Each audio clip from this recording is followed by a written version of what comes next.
Hi, Hallie. I really enjoyed your argumentative piece this week. I was pretty swayed by what you had to say.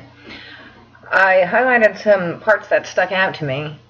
I like how you started off with we all have those students who seem to talk nonstop.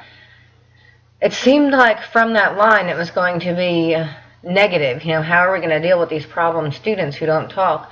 But then the last line of this paragraph shows you exactly what you really mean. Who can blame them for being a little chatty, right? I mean, you list all these things that they've done, and it's at the end of the year, so I thought that was really strong. And I love that you said we should embrace it rather than punish them for their natural want to talk to each other.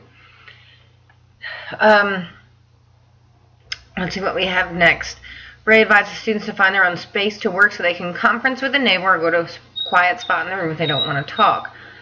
I like that they get those two options, and we're not forcing them either way. You have a choice. If you want the quiet place to work, then you go to this designated quiet area. And I think that I might consider doing something like that in my classroom as well, even though it's a high school, not an elementary classroom.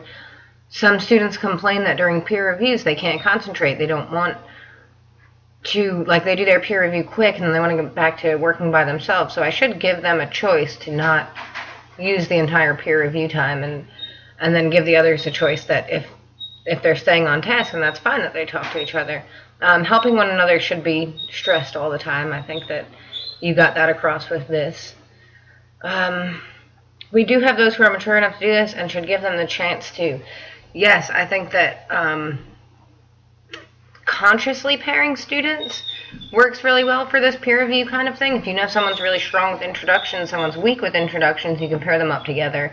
And they don't need to know that that's why you're pairing them up, but you can encourage them to talk about introductions. And I like that students teaching students, because I think you said it in this piece that there's 24 of them and one of you. And I went through this a lot with the research papers, because there were some students who just constantly wanted me to read their drafts, and every time they changed a little thing, they wanted me to look at it. And I would tell them, get a friend to look at it, get one of your classmates to read your paper or just that section.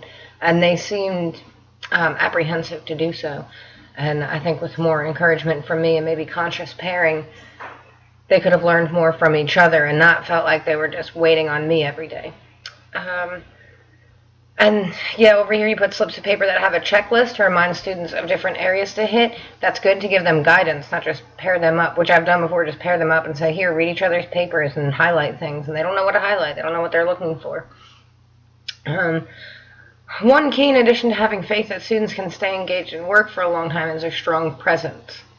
That kind of, I highlighted it because it's a strong quote, and it's just something that it goes without saying, but needs to constantly be said. You have to just be everywhere at one time. I saw how much they have grown based on this exercise. I liked that a lot. You got to see, instead of just some traditional assessment, see how they've grown by how they teach each other. And I think that's a really strong way for them to realize how much they've grown also. Silence is necessary sometimes, but when students are being creative, we should allow them to talk. I agree with that. Conversations in writing are another source for students to use. I highlighted this one in green because it just seemed so perfect. We talk about, I've said so many times, I've given you these resources to help you.